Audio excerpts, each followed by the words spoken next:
व्यवस्था परिवर्तन के नारे के साथ आगे बढ़ रही सुखविंदर सिंह सुक्खू सरकार के खिलाफ कंप्यूटर टीचर सड़कों पर उतर आए हैं। शिक्षकों ने सरकार से पूछा, सरकार ये कैसा व्यवस्था परिवर्तन है जहां डिफॉल्टर कंपनियों को कंप्यूटर टीचर की नियुक्तियों का जिम्मा सौंपा गया है। 22 साल से कार्यरत कंप्यूटर टीचर का भविष्य अभी भी अधर में लटका है और उनके पढ़ाए गए बच्चे भी पदों पर पहुंच गए हैं, जबकि कंप्यूटर टीचर आज भी सड़कों पर उतरकर हक की मांग कर रहे हैं। शिमला सचिवालय में सीएम से मिलने पहुंचे कंप्यूटर टीचर ने सरकार के खिलाफ मोर्चा खोलते हुए कहा कि सरकार ने NIELIT कंपनी कंप्यूटर टीचर का कॉन्ट्रैक्ट खत्म कर सरकार के अधीन इलेक्ट्रॉनिक कॉर्पोरेशन के तहत अध्यापकों को रखने का निर्णय लिया था, लेकिन कॉर्पोरेशन ने इसे आगे सब लेट करते हुए 5 कंपनियों को कंप्यूटर टीचर की नियुक्ति का काम सौंप दिया, जिनमें कुछ डिफॉल्टर कंपनियां हैं। कंप्यूटर जैसा अहम सब्जेक्ट हम पढ़ा रहे हैं और सरकार को जो है एक फीस के रूप में एक बहुत बड़ा अमाउंट जो है हम जनरेट करके दे रहे हैं। 110 रुपये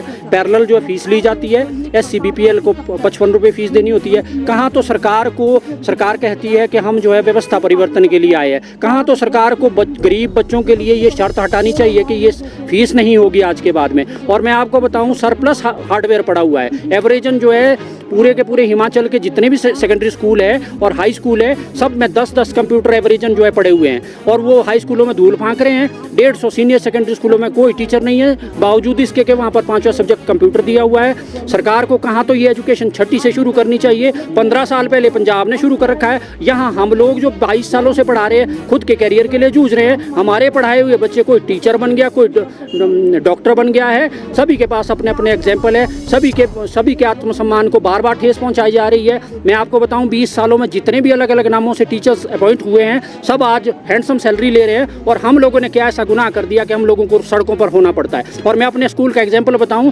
मेरे पास 35 बच्चे हैं शायद स्ट्रेंथ के हिसाब से, और वो बच्चे बेचारे मेरी राह देख रहे होंगे। उनको क्या मालूम कि टीचर के ऊपर क्या समस्या पड़ी हुई है। आज टीचर को जो है आज सैलरी भी नहीं मिली है आज तक में। हालत ये है, और बिना सैलरी के टीचर को जो है दूर दराज के इलाकों से शिमला दौड़ना पड़ रहा है। हमारे कुपवी के भाई यहाँ जो पीछे मीडिया को एड्रेस कर रहे हैं, देखिए आप हालत। कुपवी जो है चौपाल से 8 या 10 घंटे का सफर है। चंबा के हमारे 3 बजे शाम को कल दिन के चले हुए हैं और हमने सुबह वो कवर में मिलने की कोशिश करी है। 2 घंटे पहले हमने बाहर इंतजार किया है, 1 घंटे फिर हमें अंदर बिठा दिया गया और फिर सुरक्षा अधिकारी बोलते हैं कि आप जाइए यहाँ से, जैसे हम कोई ऐसे उठाई गिर है या हम कोई नेपाली मजदूर है। और सबसे बड़ा आरोप मेरा सरकार के ऊपर यह है कि 5 कंपनियों को आपने बिजनेस करने की छूट दे दी कि आपने 1300 परिवारों की तरफ नहीं देखा है कि 14,000 से ये बेचारे किस तरह से गुजारा कर रहे हैं। ये विडंबना ही है इस प्रदेश की, जो अपने आप को एजुकेशन हब कहती है कि हम जो है बहुत कुछ एजुकेशन के लिए कर रहे हैं। 22 सालों से कंप्यूटर एजुकेशन का फ्यूचर नहीं बना है। वो जो बच्चे यहाँ पर कंप्यूटर प्रोफेशनल्स की डिग्रियाँ कर रहे हैं, किस उम्मीद से करें। जी, मैं राजेश शर्मा प्रेस सेक्रेटरी हूँ स्टेट का, और पूर्व में जो जिला शिमला का प्रधान रहा हूँ। तो आज कंप्यूटर टीचर एसोसिएशन है ये, और पूरे स्टेट भर में 1100 स्कूलों में लगभग 1321 लोग जो है स्कूलों में, सेकेंडरी स्कूल्स में जो है जॉब कर रहे हैं बीते 22 सालों से।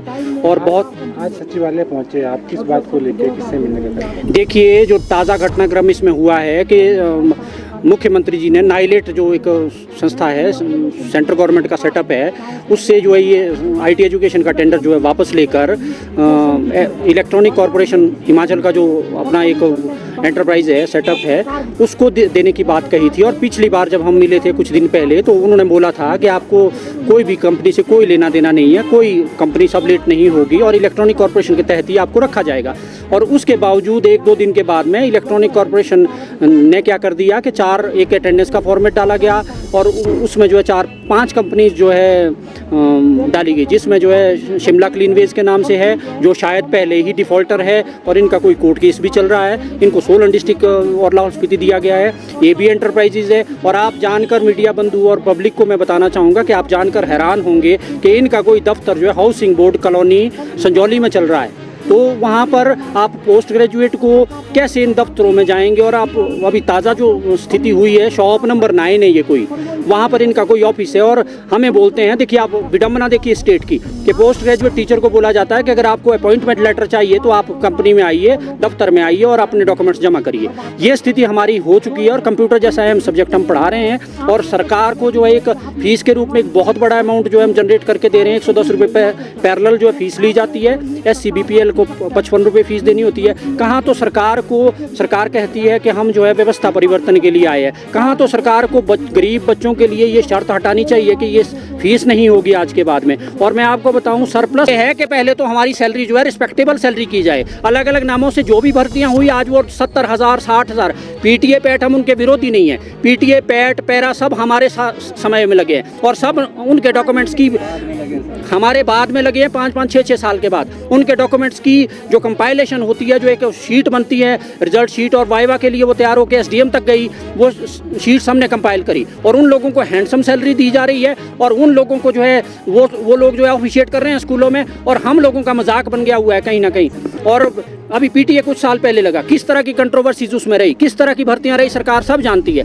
मुख्यमंत्री जी व्यवस्था परिवर्तन के लिए आए हैं, हम चाहते हैं कि आज ऐसा कुछ करके जाएं कि एक एग्जाम्पल सेट हो कम से कम टीचर्स कम्युनिटी के लिए। टीचर को समाज में एक बहुत रिस्पेक्टेबल उससे देखा जाता है। हमारी नज़र हम अपनी नज़र में जो है किस तरह के टीचर है हमें समझ नहीं आ रहा है। हमारा भी समाज है, हमारा भी परिवार है। आज भी आपकी डिमांड नहीं सुनी जाती तो अगली क्या रणनीति? अगली हमारा करीब 250 के आसपास टीचर है, हमने परे वहाँ अटेंडेंस लगाई थी तो हमारे पास 170 के आसपास अटेंडेंस वहाँ पर आई है। हम बाद में बैठेंगे, बाद में विचार विमर्श करेंगे, हम अपने और लोगों को बुलाएंगे, अपनी रणनीति तैयार करेंगे और अपने फ्यूचर को सेव करने के लिए बहुत देख लिया, बहुत इस तरह का कर लिया। और मैं यहाँ एक और बात बताना चाहूँगा, देखिए किस तरह के ठेकेदार इसमें डाल दिए गए हैं जिनको सैलरी तक का पता नहीं लग रहा है कि इन टीचर्स को सैलरी कैसे देनी है, कितनी देनी है। 10-10 हज़ार 8-8 हज़ार जैसी उनकी मर्जी आ रही वैसे डाल रहे हैं, जैसे हम किसी बेकार से आदमी को भीख देते हैं। हम अपना हक मांग रहे हैं और वो हक सबसे पहले सरकार के मुखिया का फर्ज है कि वो हमें हमारा हक दे। इस तरह से हरास होना, जिस समाज में जिस सरकार में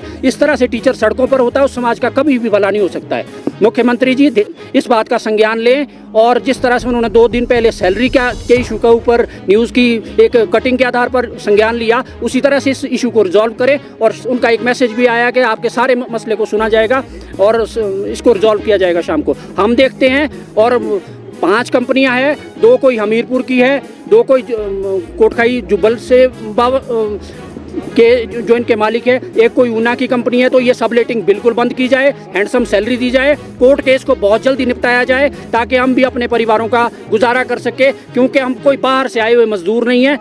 हम स्कूलों के आसपास की लोकेलिटी के रहने वाले लोग हैं और क्वालिफाइड है, हम अपने RNP रूल पूरा करते हैं। बहुत बहुत धन्यवाद।